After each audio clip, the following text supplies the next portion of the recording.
L'instant court-circuit de l'utopie.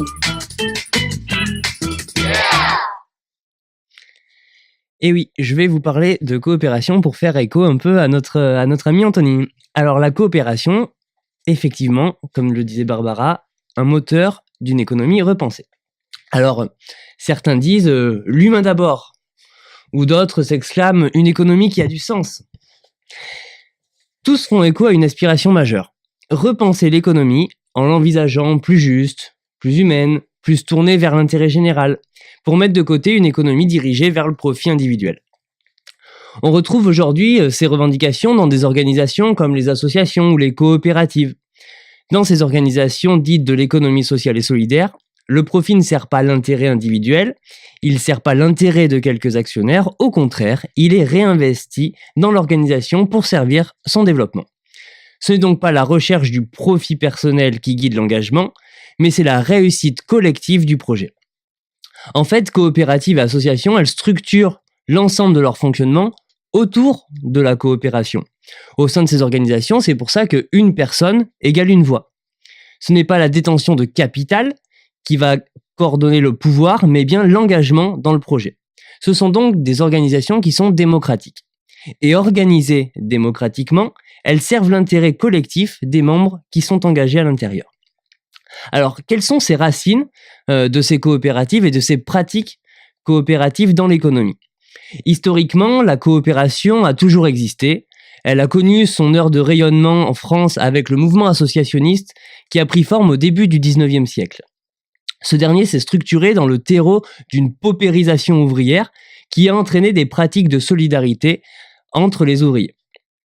Fondé sur cette nécessité de répondre à des problématiques sociales et économiques, le mouvement associationniste s'est peu à peu mué en un véritable mouvement revendicatif, puisant son militantisme politique dans la critique des inégalités sociales et dans la critique d'une économie de marché foisonnante et destructrice.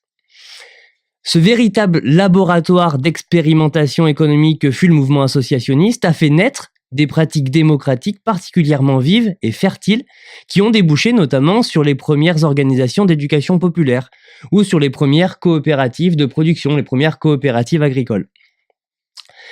Au sein de ces organisations, l'échange, le débat, la négociation, le dialogue régissent les prises de décision à l'interne.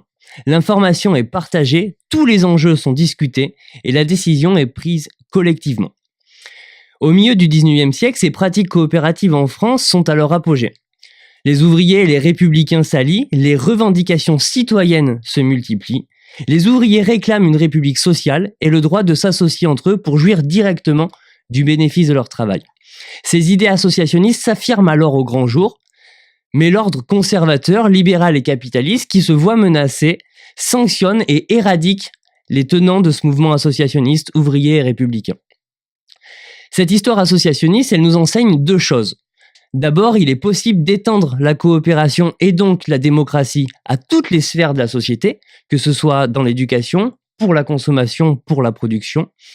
Et ensuite, il apparaît que si cette coopération dans l'économie, elle est le fruit d'une aspiration politique, elle ne se reconnaît pas dans un modèle marchand de développement économique capitaliste.